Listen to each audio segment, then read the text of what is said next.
Poetry Lounge. What's going on? There we go. This is the Baking Poetry Lounge. I am your host, Saint, and I'll be calling up people on this lovely open mic that we have tonight. We also have an amazing feature by the name of Jessica Salgado. Give it up for Jessica. Yeah. We also have DJ Starstruck on the ones and twos. Y'all give it up for her, please. Yes. And we have Mama Fort in the back with all the goodies and pastries and alcohol. Give it up for alcohol. Give it up for alcohol. Yes. I'm sipping on some Chardonnay right now. What's going to happen is I'm going to call up some people. There's an open mic list that people have signed up on, and I'm going to be calling up one by one. They're going to come up here. They're going to have about 5 minutes to do whatever they want to do. Most of the time, they read poems. They might do a cartwheel. It's okay. We're all opportunists here. Whatever you want to do, whatever you feel, is all good. And we support every artist. So when I call their name, you want to give thunderous applause for everybody. First person on the open mic, y'all give it up for MTs. Let's go. I am bold and I am fierce. I am intelligent. I am the embodiment of God's unfailing grace. Who am I? I am woman. I maintain my strength even when it feels as if the world is about to tumble on top of me. I stand like a tree that is planted by the waters. I shall not be moved. Who am I? I am woman. I am God's latest and his greatest creation that was built to withstand the many storms of life. I am regal like a fox, assured in my hunt, courageous in spirit and never ever giving in to self-doubt. So who am I? I am woman. I persevere despite the obstacles life brings my way. I am an independent thinker, thoughtful of others, possessing the ability to be selfless. So who am I? I am woman. I am audacious yet delicate like a flower. I am mother to the motherless, friend of the friendless. I am the vessel that brings forth life. My soil, well, you see, my soil, it has been enriched and blessed by the Most High. So who am I? I am woman. I am compassionate. I am worthy of love because I give love. I teach love and you know what? I even breathe love. So what? What am I? I am woman. I am powerful. I am humble. I am noble and I am unique. I am willing to give my all for the betterment of mankind. God has granted me the serenity to accept all things and grace. Yes, grace to maintain humility and honesty. So what am I? I am woman. Fearless, daring, caring, always sharing the goodness of life. I can carry the weight of the world on my shoulders. I am a bringer of inspiration and hope. My value, now you see my value, it cannot and it will not ever be measured monetarily. Determination, well now let's see, determination, that is my fuel and my light. My light, it will illuminate across the midnight sky for all to behold. For you see, I am God's latest and his greatest creation that was built to withstand the many storms, hills, and valleys in this journey that we call life. And like a tree that has been planted by the waters, I shall not ever be moved. And you ask again, who am I? And I simply reply that I am woman.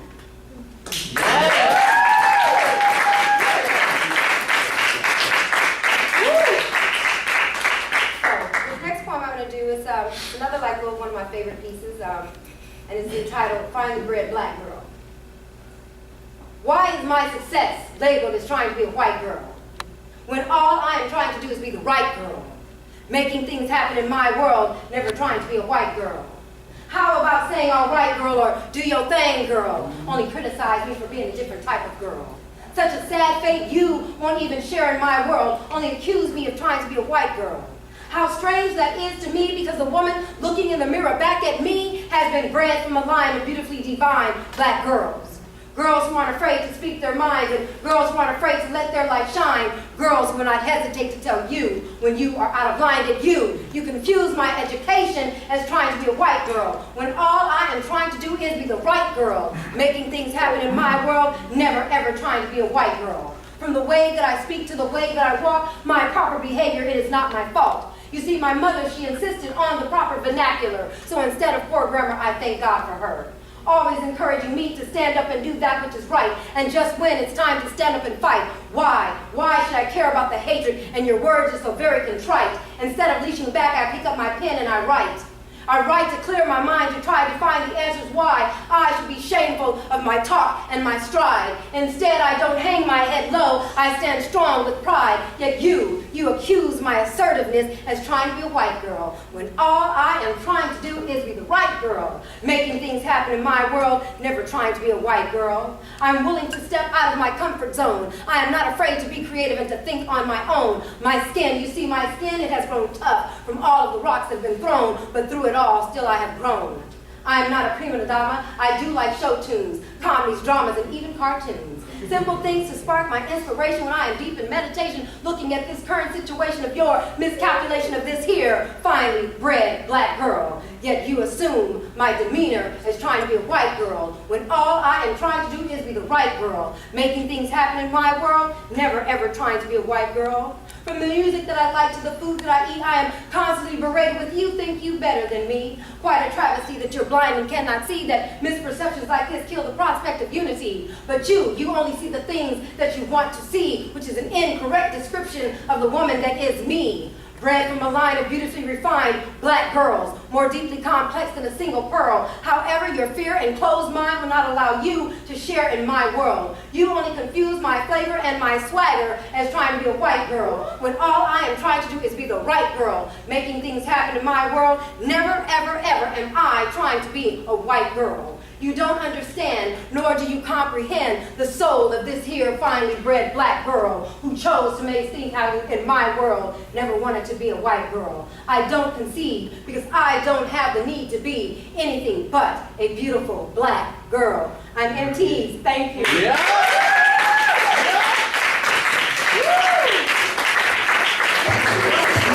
Y'all give it one more time for MTs. Next artist coming to the stage, y'all give it up for Jill Chrissy. Jill Chrissy, let's go. Call this bathroom stalls. I once had an epiphany in a bathroom stall. This is a sacred place. Thy stall is, and this toilet is thy sacred throne, set up on by these sacred ass cheeks. What? Damn. Holding on to my soul sacredly, that stall is via thy public restroom. Yeah. And it's just unfathomable, you know, and it's undeniable, you know, and it's ironic that the best stall is thy handicapped. Cause there's more room. I can't fit my thighs in a regular stall. It's too small, and besides, I need room to think about my life. And okay, you got me. I need a little extra room to shift my body a little, to listen in on other people's bodily fluids. Oh my God, the music of that is just amazing. Have you heard it? I love to hear it hit the water, because sometimes what it does is it pops and it springs. Just like a beautiful musical painting with some sacred ass shit on it. And well, I guess that's just inevitable. And I like to stick around to hear people wipe their butt, because I feel like I deserve it. I stuck around for the beginning and the middle, but I want to hear the conclusion. Call me crazy, but sometimes I feel like through their wipe, I can hear their personality. And there are multiple personalities, not just in my head, but would you believe me if I told you everyone's butthole sounds different while wiping? Well, it does. So I challenge you to go home and study your cadence. Okay, it's about self-love, self-respect. Study your cadence. Get to know it. I'm talking about getting to know your asshole. I don't even know what this is. But I just recently learned that life's not very long. Where would I be without a bathroom stall, huh? In a kitchen? I'll be eating bathroom stall. See, it's public, but it's private. You can do anything. I once drank a fifth of whiskey in a bathroom stall straight, and I was good. I usually poured in some juice, but I was extra stressed that day. I was selling old mints out of my purse because I was broke. That happened for 4 months in a row, just day in and day out. I sit on that plastic throne after wiping it down with antibacterial soap and spraying it down with Lysol and covering up with that booty paper. See, I'm sick, but I'm not disgusting. I sit on that plastic throne. Safely, of course, and what I would do is I would sip on my whiskey and then I think about my life, and then I sip on my whiskey and then I think about my life, and then I sip on my whiskey and then I think about pastrami and why the fuck that food exists, and then I sip on my whiskey and I pass the fuck out on that throne. Legs spread, pants still on, arms wrestling, dangling, snoring, nose whistling, singing, breath hot, yeah, I bet. Eyes leaking from my soul, crying, brain flying. I'm an escapist trying to get along on this earth. I don't need no religion on this earth. I got stalled, church. Thank you. Not gonna lie, I'm a little scared. Just saying. Y'all ready for the next artist? Say yeah. Yeah. Y'all give it up for Johnny Staley. Let's go, Johnny. Johnny's here. Oh, he got a guitar. Y'all give it up for the guitar. Let's go.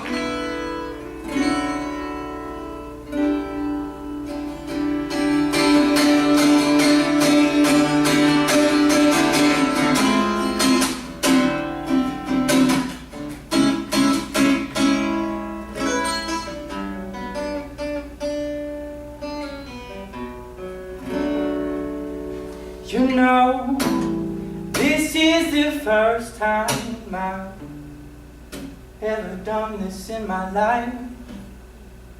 But I know when something feels so right. Oh, you know, and I just close my eyes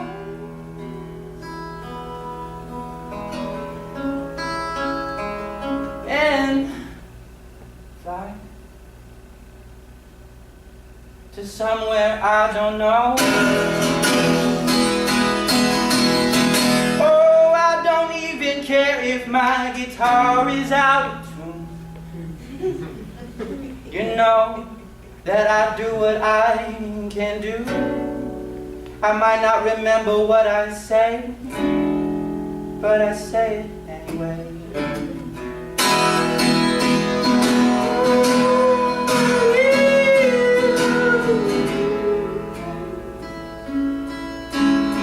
Yeah. It was like this morning I was at work, stressing motherfucking death. Cause I just put my 2 weeks in. Cause I wanna do this shit for a living. Woo! You know it's hard to do what you want in life cause you're dreaming, right? You know, I just got in a fight with my best friend. I don't even understand, man, all this bullshit that she be spitting, and I called her out on that bullshit and she cried? No, that was a lie. I cried. I went home because I was scared. I just cut my hair. I did this shit on my own and I don't fucking care. You know, they made a joke on me for being gay. You know, people don't know what they're fucking saying. You know? And I just closed my eyes. And it might sound cliche, but I pray to the sky.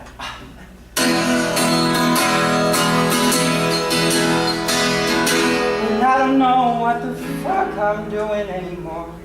I'm just following my gut and my soul. You know it's true. I'm looking at this pen on the ground and the rug is changing my view. Woo! You know these chairs out here, people staring out there. I just close my eyes and I care, but I don't feel it, you know.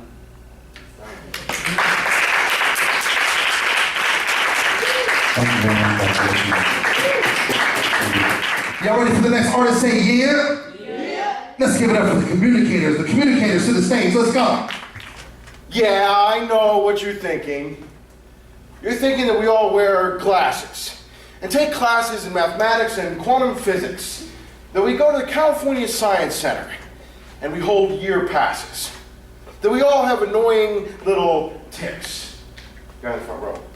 Well, we are about to fix your perception of who we are. You see, We are the nerds. who appreciate words in a good conversation. Who would rather drink to success than to drown our fears in a bar we are drunk with hope, dreams, and of course, information. You can call us the information station, and we'll take you wherever you want to go. Choo-choo! Just know that we are the nerds. I know these aren't our Halloween costumes, this is actually how we look. Who use our words not to talk down to you, at you, for you, against you, but with you. So that we are pushing you forwards, not pulling you backwards. We are different from other men who will charm you into death. Yeah, that's because we couldn't charm anybody if we tried. But we would rather pick your brain. Oh, right. Or that. Because brains are sexy. You see, brains are better than boobs any day, but then again, who said that you can't have both? All that matters is that you are beautiful to me. You see, while other men are trying to get into your pants, I'm trying to get into your brain and unlock the mystery of you and me. You see, as I begin to dream and fantasize about the curves and the slants of your brain, I become weak and lame in the knee. Babe, please understand that although I get a 4.0 GPA, doesn't mean I don't get an A in loving you. And just because I get good grades doesn't mean that I ain't... Wait, what? I mean, am not cool. Better. They say that all nerds have Big brains. right there. And it's true. It's true. You see, when I first met you, my brain said, damn, and my heart said, double damn. See, while I don't always have the right words to say, you know, I always have the right words. So while other men failed at winning your heart, I prevailed because I had a yes, I can mentality. So eat your heart out, jocks and populars, because we will not scare Halloween joke Your socks off. Because we are the nerds. Y'all ready for the next poet, artist? Say yeah? Yeah. All right, coming up to the stage. I don't want to mess his name, so I'm just going to say the first name. Al. Yeah. Al, come up to the stage. Let's go. I entitled these fragments, or these sketches, as Fragments from Fractured Life. And this one is called My Last Confession. Well, I don't know what possessed me to go to confession that day. But whatever it was, I found myself inside the parish church of our hometown.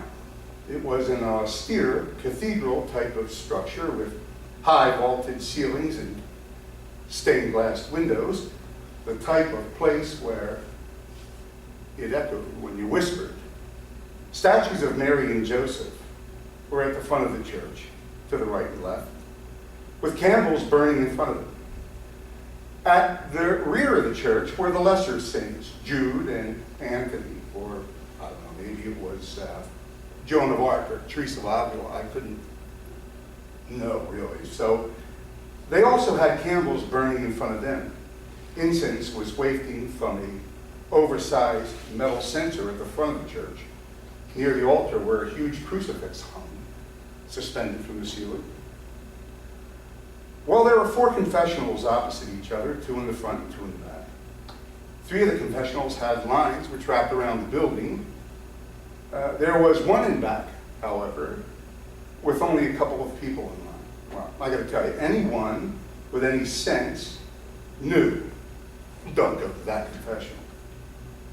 The priest was probably handling out some hefty penance like Stations of the Cross or Venus or 100 Our Father, 100 Hail Marys. Well, I was 8 years old at the time. And even though I was street smart, I was a babe when it came to this kind of stuff. Being in a hurry, I was always in a hurry, I jumped in the short line. When it was my turn, I lumbered into the box and knelt down. It was kind of a dark and spooky space and smelled like cedar and frankincense. On the other side of my box was an old lady in her box, confessing her sins. She must have been deaf because she spoke really loud and I heard everything she was saying. Well, her sins were nothing compared to what I had to unload. I put my fingers in my ears and began humming. It didn't work, so I began to hum louder and louder, trying to drown her out. Suddenly, the screen on my side of the box flew open, and the priest was clearing his throat, trying to get my attention. I stopped humming, pulled my fingers out of my ears, and began to pray. Bless me, Father, for I have sinned, and so began my confession.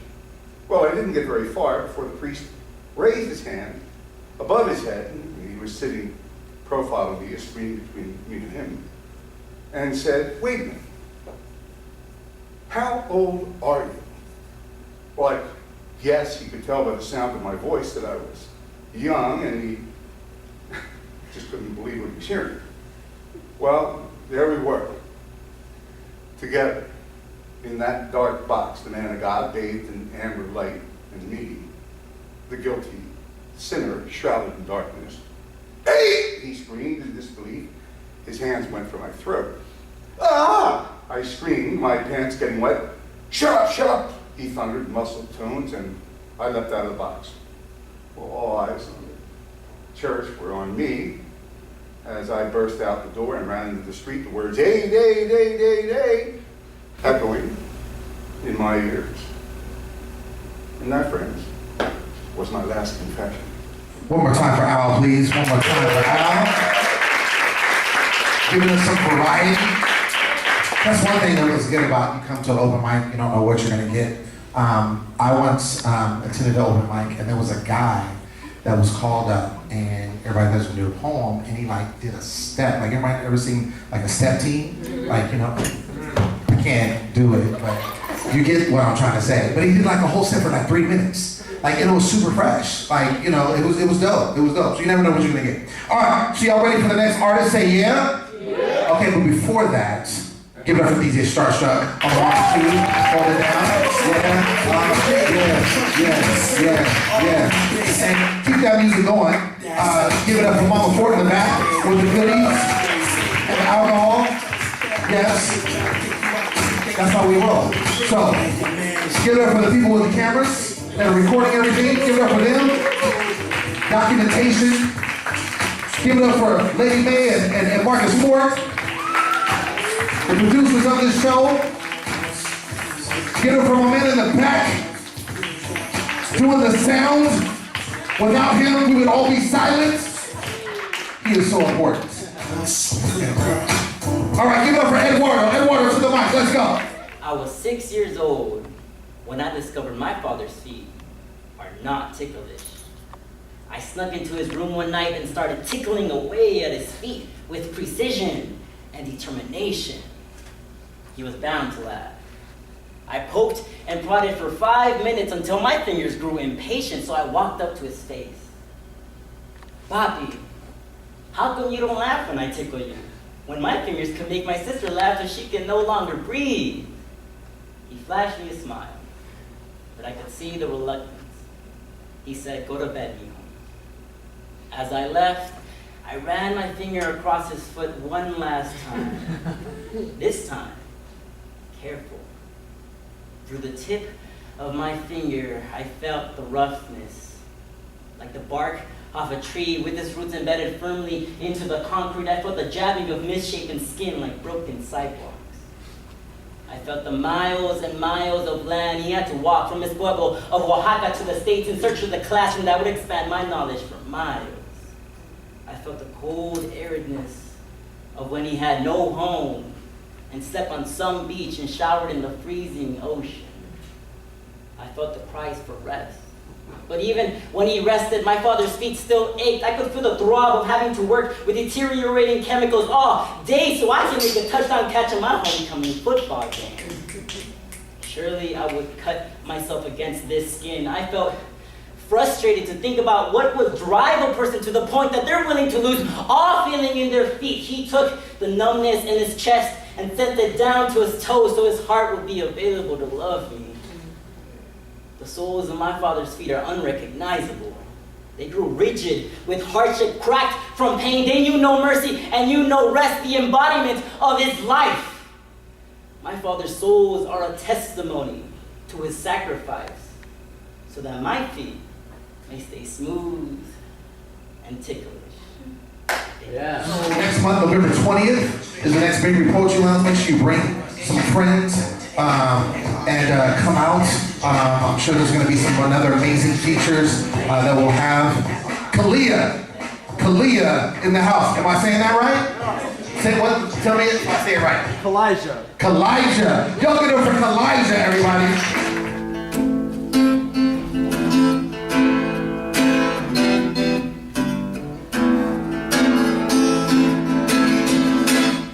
No sunshine when she's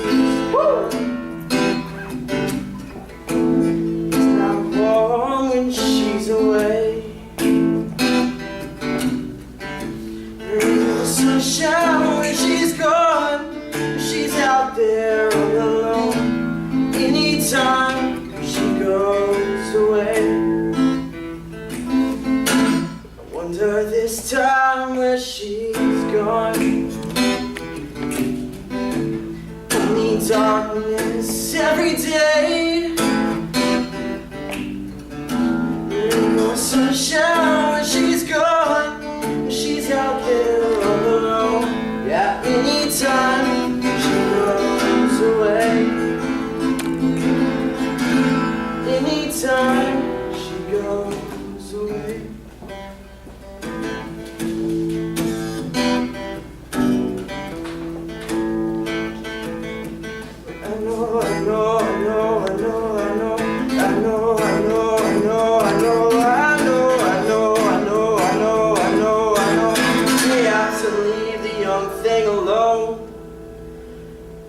No sunshine when she's gone.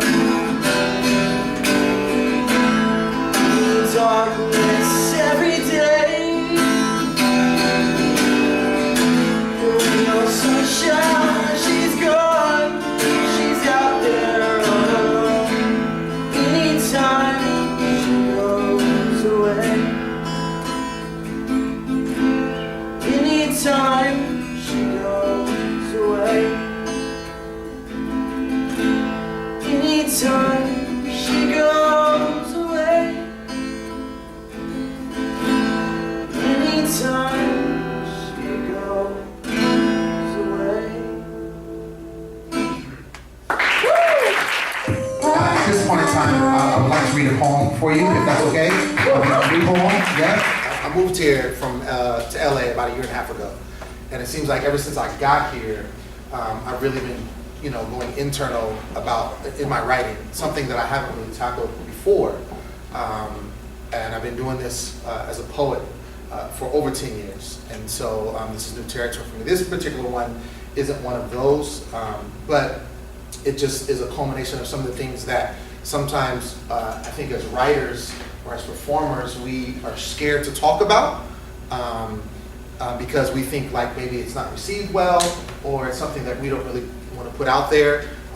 But I'm learning for myself that everyone is excited about hearing what you have to say, and everyone can get from what you have to say, get something out of it. So anyway, this poem. To the guy who impregnated my cousin and now refuses to take responsibility. How can you call yourself a father? Biologically, your son is connected to you, but like faulty wires, you bring shock at your behavior. Your immaturity is priceless. A child wrapped in adult skin, you take drugs to numb your growing pains. Disappointment dressed in a three-piece suit. Your kid anticipates your arrival like Confederates did docking slave ships, yet reparations will come before you do. You treat your women like casualties, scoping up your next target like snipers in Vietnam or in BART stations, murdering hopes and dreams like they were tracks in a studio when promises come out of your mouth. They are broken like levees in New Orleans. You must have an organ donor sticker on your driver's license because your heart is missing. Your son is growing up strong and beautiful despite your poor attendance. He asked about you the way someone asked about a soldier at war, yet the only thing you are fighting is your selfishness. His mother has turned her tongue into a fire extinguisher, trying to put out the flames of your son's disappointment. You were always great in math, which must be why you keep adding to the problem. You treat your parenting like you're voting absentee. You wear baby daddy on your chest like a superhero, but you are saving no one. You are the villain. You are paperwork. You are ink on a birth certificate. Someone who doesn't care about anyone but the person who stares back at them in the mirror. When you found out she was pregnant, you said you would pay to fix the issue. But she said she couldn't go through with it because she felt a heartbeat. And she knew it wasn't hers because hers had been broken for so long. I'm not angry at you.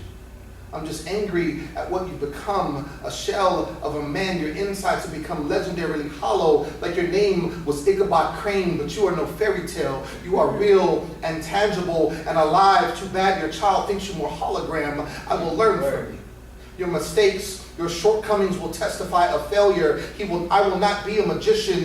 There will be no disappearing acts or illusions. I will be present and accounted for. My child will know that my heart belongs to them and it will beat to the rhythm of their first steps. I will teach them the ways of the world and instruct them on how to survive. I will read them bedtime stories in the form of scriptures, and they will know that I love them more than the breath inside my lungs. There will be a blessing, not a curse, and my whole world will revolve around them like it should be, like it's supposed to be. Studies show that an absent father attributes to 5 times the average suicide rate. Pray the day your son learns how to tie the knot. Segue coming up to the stage is our own Lady May. Y'all give it up for her. Let's go. It was the first time I killed a man when I understood what I was capable of. It lit its potential in the shadow of my ego as I stood over him, with the sticky of gore and emotion on my hands. A cry only weather can trigger now. I remember him distracted by the sway in my palms and the bat of my lashes. He couldn't catch the root of my strangle. I stopped letting him learn from me. I rejected his sweet and teased him with honey. I was 2 parts not listening.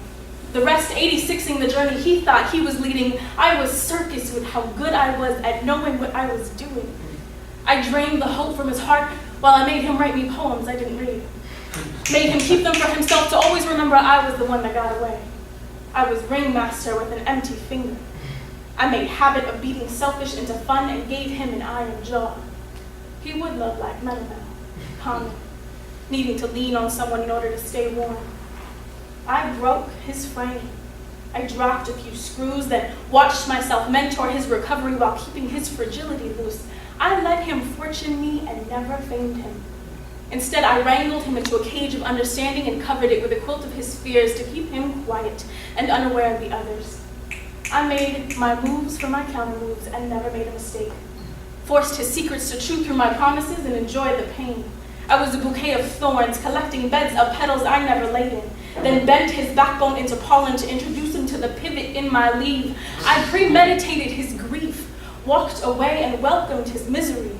I removed trust from the equation and took all signs of love with me, and still he'd return to pay visits and attention to things I made so delightful and confusing. I used my words to kiss and fingers to lick. I was lightning and a climax.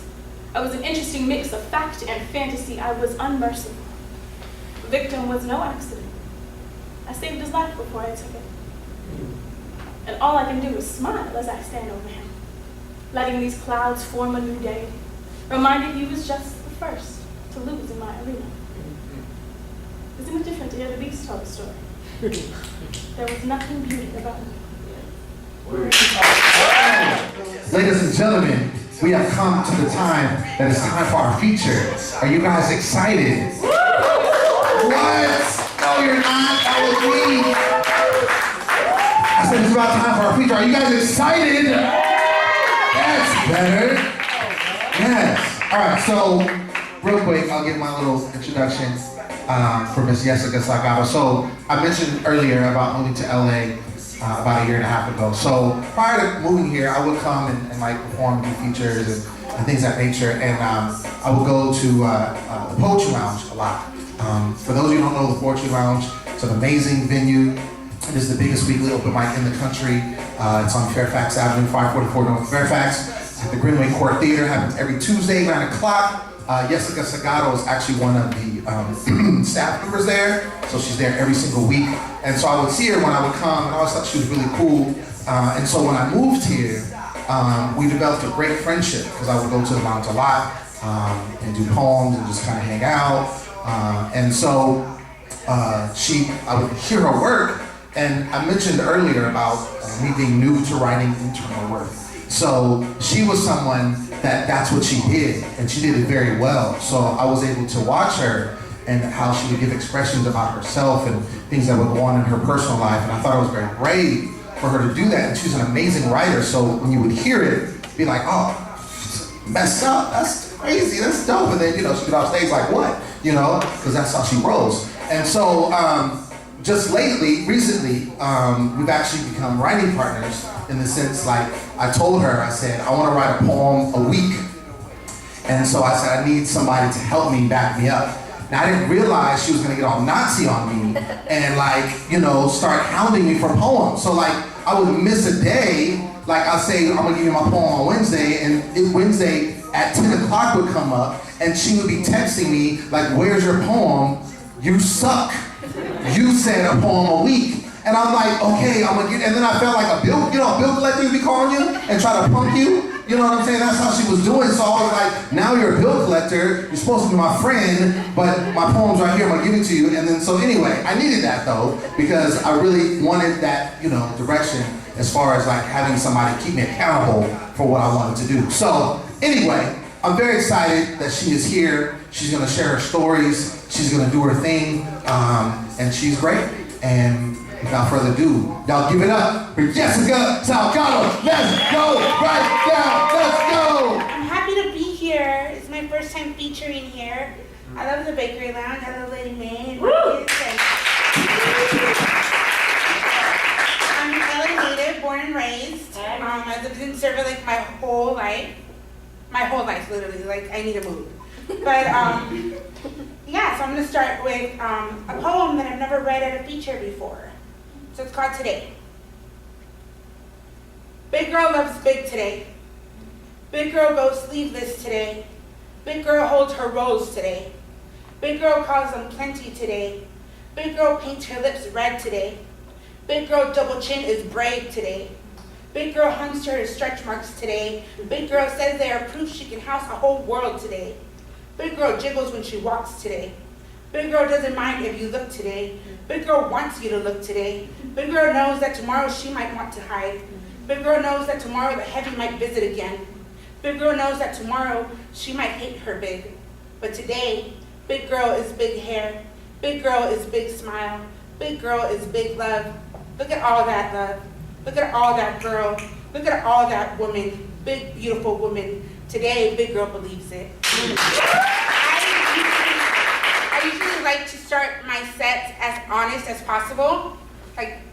Go to the deep end.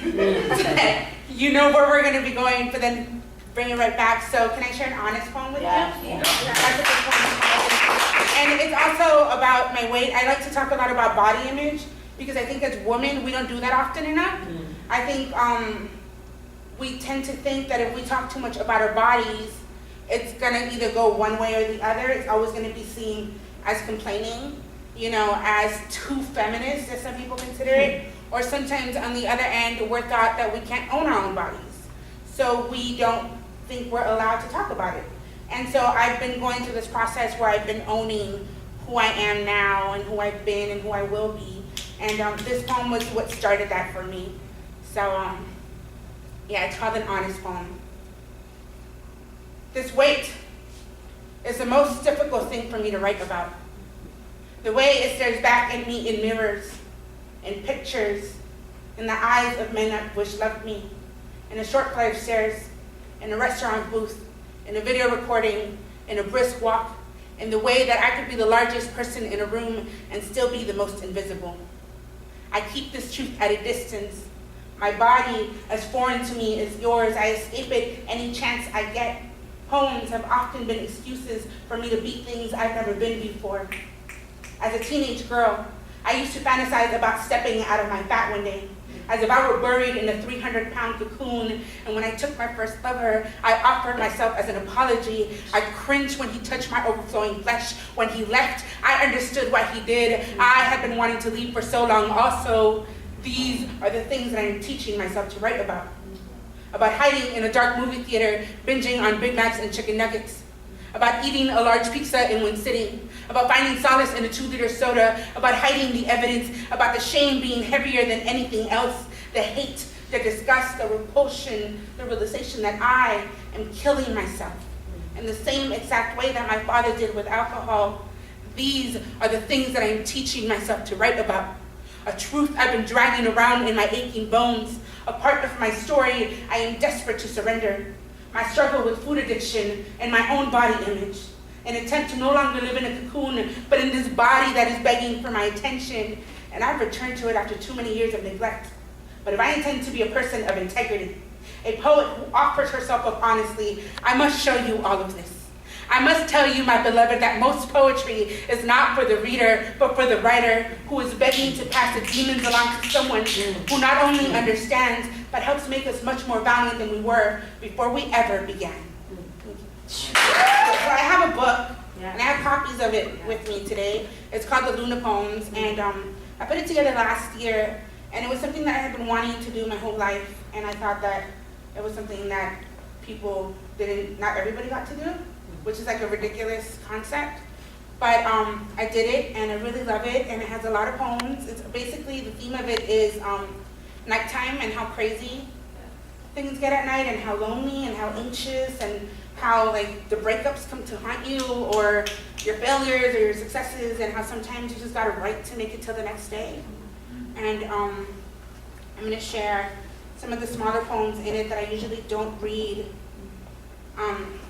I open, like, whenever you get a chance to only do one poem, sometimes you try to save like the really heavy hitters. So it's not always about that. So this is called Unloneliness.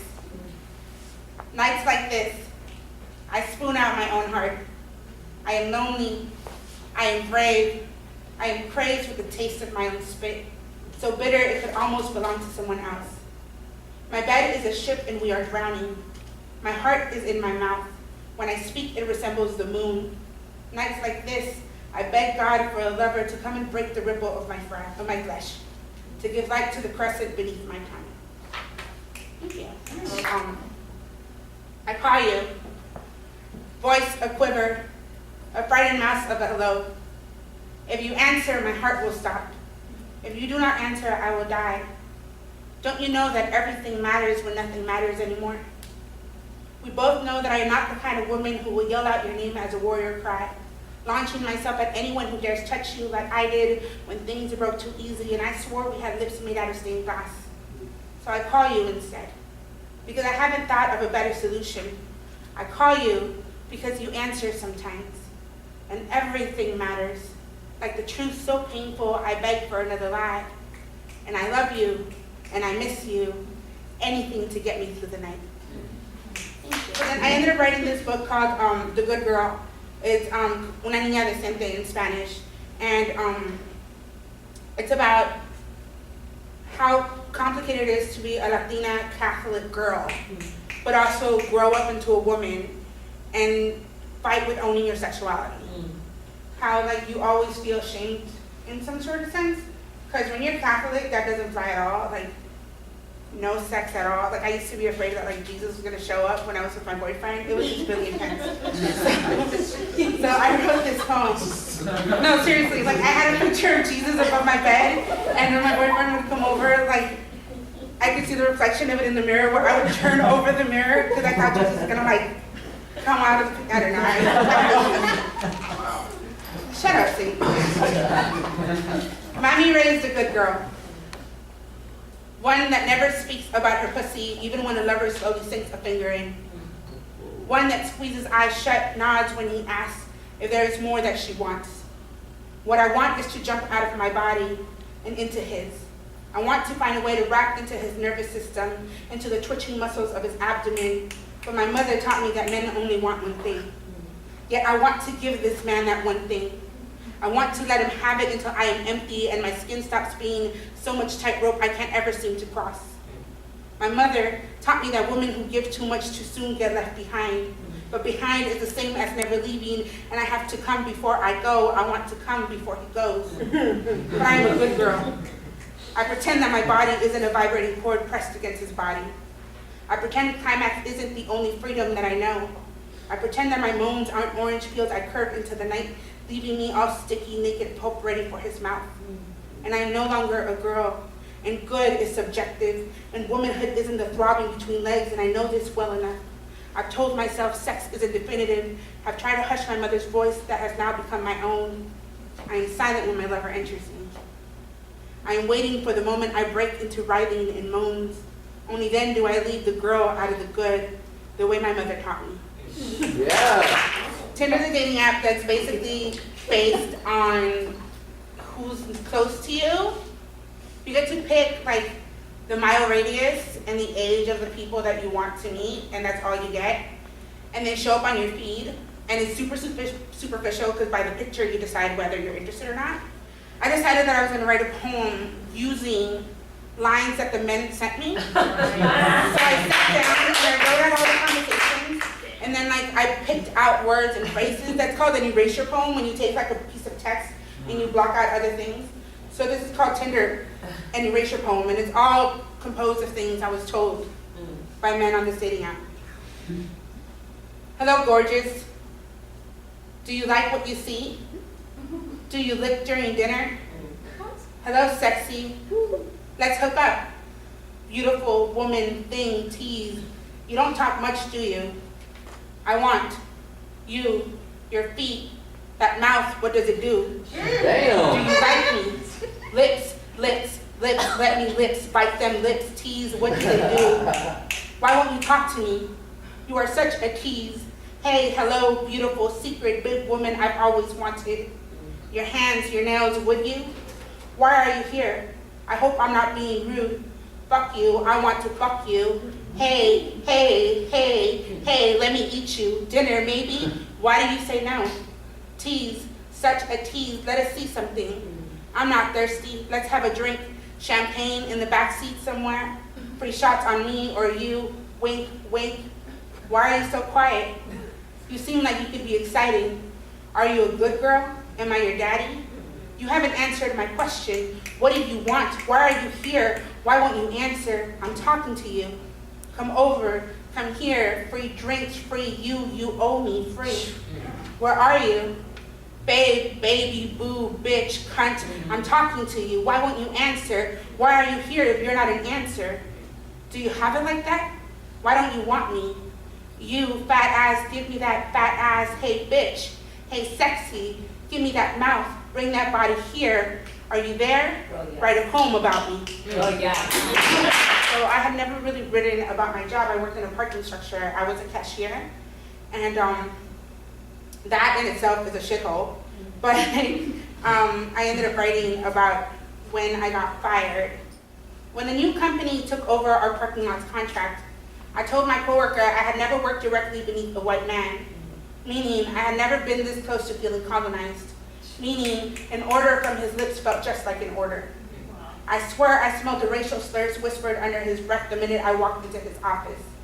I was a brown girl with too much English in her mouth, and this means too many questions. It means I can read too well, and because I can read, I know my rights, and workers with rights are never the ideal kinds of workers. My hands too many shades darker than he thought worthy of trust. He asked how long my coworker and I had been taking money from the company.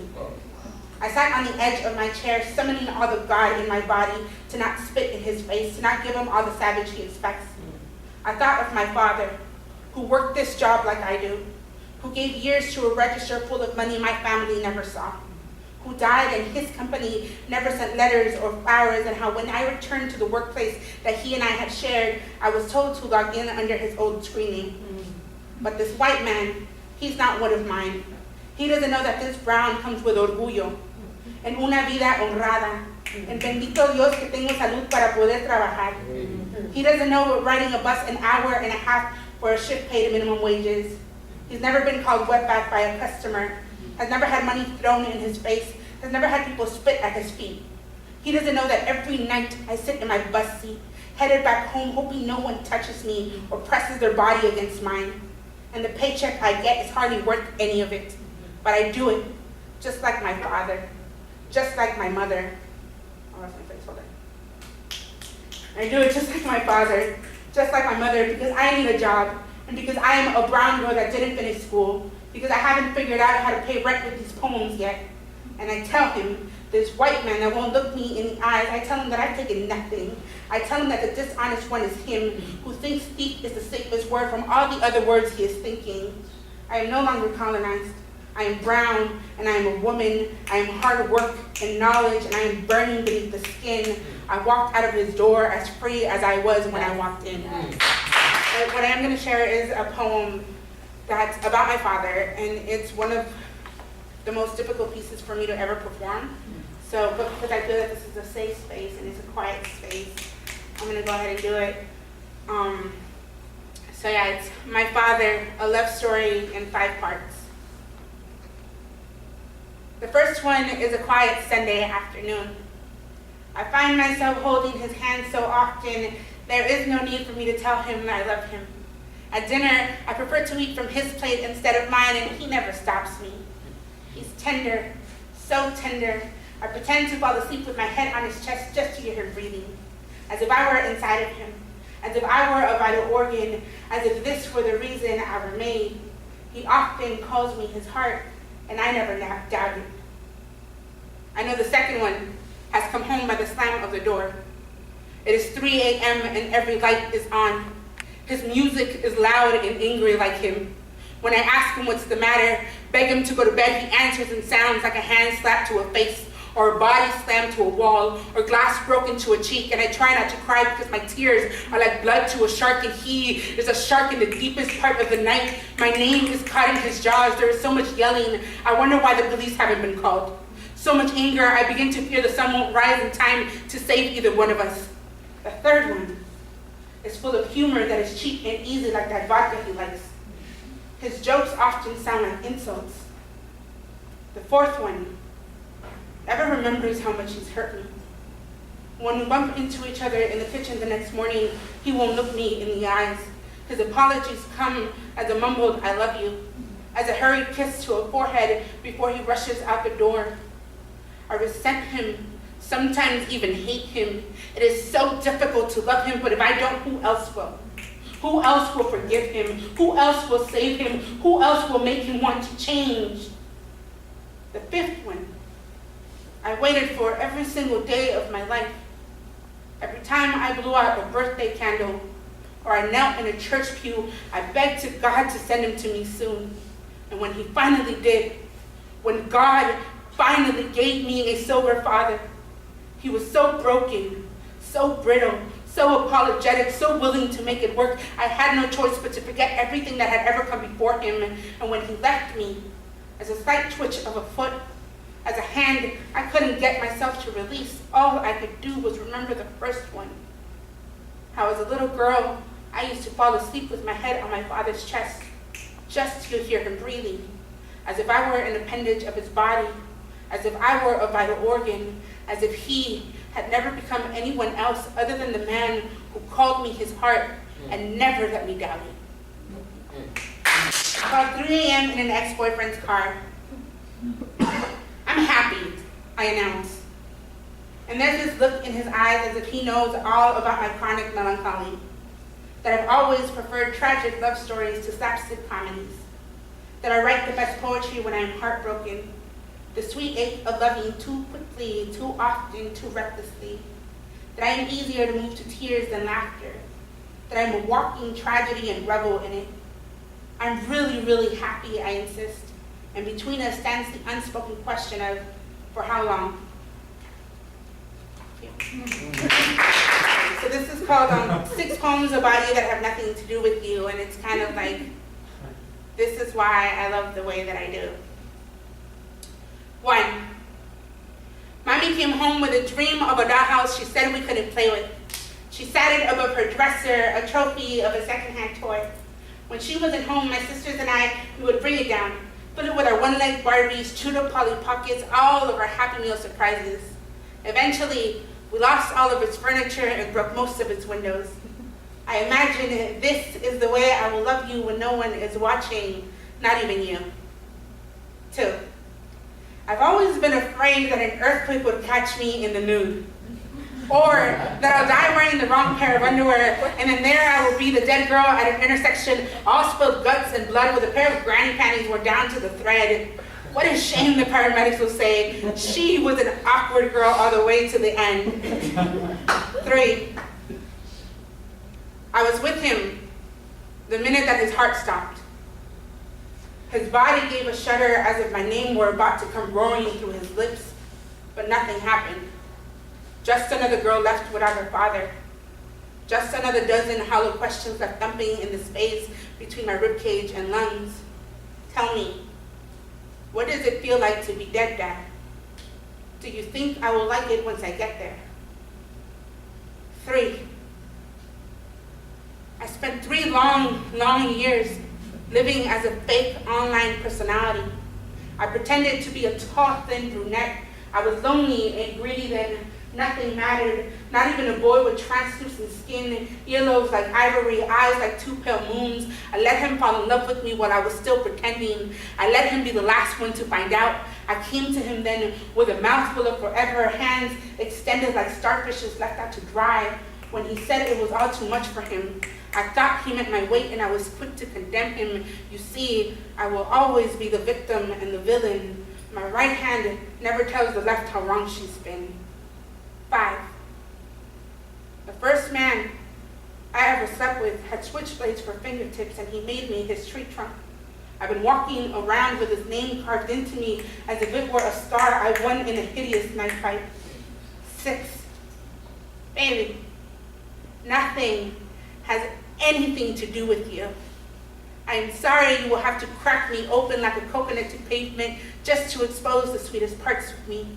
But you sit with me when the questions arrive, call when I've been gone for too long, argue but never leave. Only women do this in my life. Men are eternal wanderers. Tell me that you won't be, that nothing has anything to do with me. Show me how they beat you, how your name is easily forgotten, how you hide your irrational fears, and I will show you what it's like to spread yourself so wide you become a home, waiting to be taken down from a dresser. So go on, baby. Lose all my furniture.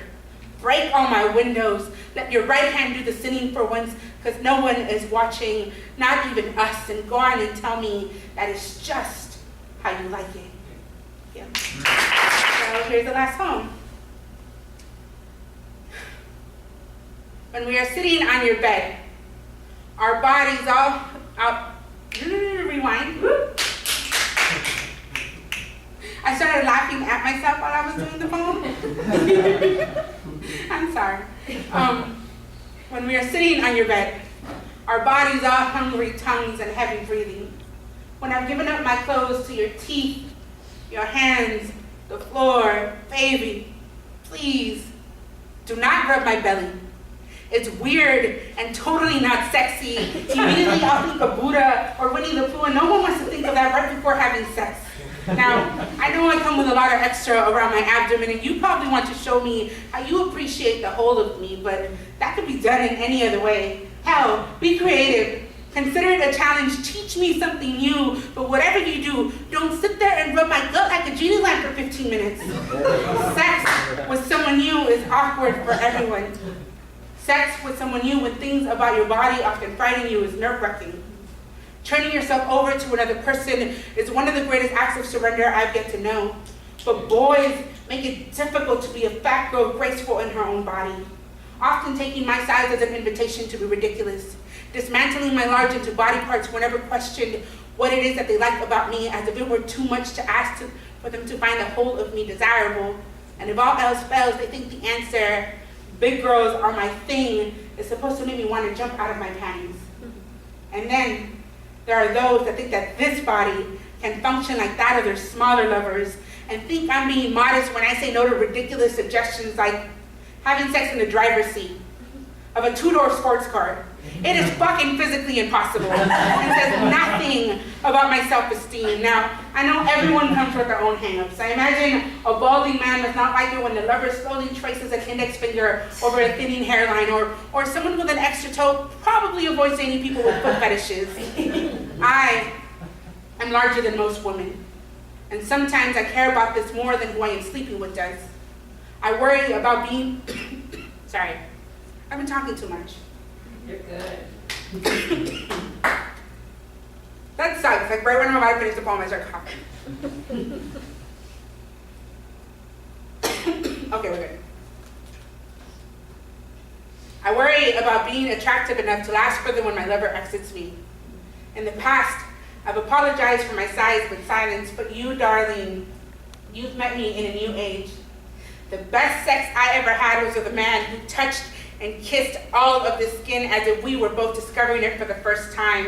This is my new standard, and I invite you to make it yours too, so that when you make love to the whole of me, my belly will feel included without you turning me into a Buddha statue. Trust me, you'll get luckier this way. Thank you.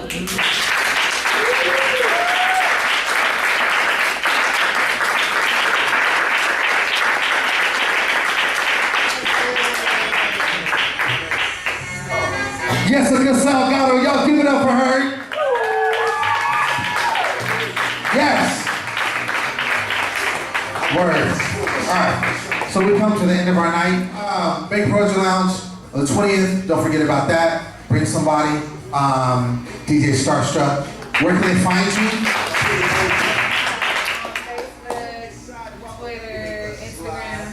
Facebook, Twitter, Instagram. Everything is under DJ Starstruck. Oh, and SoundCloud as well, under Starstruck. Word. And you can find me on Twitter, Facebook, Instagram at The Poet Saint. I actually have a show coming up next Friday at Fly Poets, which is at the, yes. Where's Savoy? Thank you. Savoy. The Savoy Club Entertainment Center in Manchester. Y'all get her for Lady May. She gonna come close us out. Yeah. I just want to give it up for the same thing. Our trusty and faithful host who always gives us a good time, and no matter what. So I thank you, Marcus thanks you. We thank you. And to the regulars and to the people who came for the first time and shared, and the people who listen, we appreciate everything. So thank you. Have a sweet night. Thursday. And thank you, Jessica, because that was one of my favorite sets ever. Yeah. Ever, Jessica. Jessica, ever.